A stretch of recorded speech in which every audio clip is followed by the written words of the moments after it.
Cardinal Division Soccer, Bowling Green hosting Southview, looking for the season sweep of the Cougars. After a scoreless first half, early in the second, BG in the attack.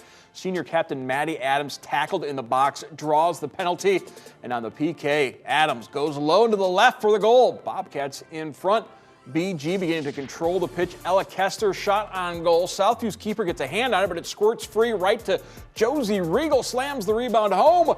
And then 3 minutes after that, more from BG. Nice pass ahead to the freshman Alana Mahan. Beautiful goal as the Bobcats get the shutout. Solid preparation and fine-tuning at the break. The difference tonight. We definitely practiced hard. We practiced longer than we usually do. And we just had intense practices. A lot of passing to get our possession up so we could consistently possess. And then, I mean, it showed in the game 100%. We possessed the ball way better than we have when we beat them the first time. Halftime talk was definitely intriguing. We were told different things like to do, and I think we just all got together. And we came out a lot stronger than we did in the beginning of the first half, too, which I think helped a lot. So when we came out, we were strong, then we got the PK, and then we scored off that. And our Navy sweater blue crew, Mason Lowry and Chris Black, have more. You know, it's kind of funny. We came into tonight talking about the relative youth of these two teams, especially Southview with 7 underclassmen in their starting 11s. But as so often happens, it was a veteran, Maddie Adams, the senior for Bowling Green, that really swung this game in their favor in the second half.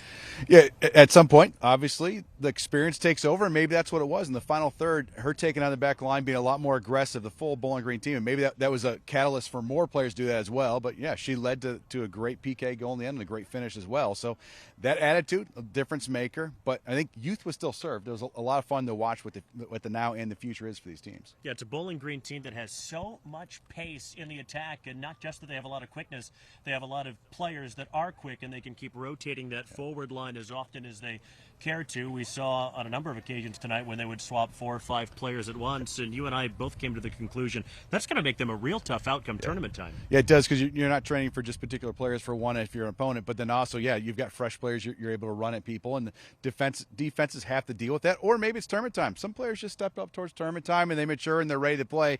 They can get leaned on a little bit more, but you've got a wide experience across a lot more players than if you're playing a tight roster as well, so that's going to help them as well. I think I referred to as interval training at one point, because did they reach it aerobic state or no? I mean, they were just kind of going so fast. It was kind of tongue in cheek, but their counters was so good for Bowling Green. It didn't equate to a massive score line, but opportunities were sure there, and that's a lot to build on. We're seeing the Southview team mature, I think, as well. We said it already. They're so young. They start 7 underclassmen. The last time you and I saw them in person was their first game of the year down at Findlay. That was a month ago. I feel like they've grown in their confidence and comfort since then. Yeah, and they haven't, and it looked like it was more consistent, being able to really possess the ball and compete and work their way up the field, and especially second half they started to get more chances. But I think just after a while, the physicality of the game and it kind of went on and on and on, having a fresher team against you, it slowed down again. But a lot of good glimpses, and that really discipline trying to possess is going to really help in the long run. You can see the leaps they've already made. 3 goals in 12 minutes in the second half for Bowling Green sees the Bobcats take out Southview for the second time this year. Back to you.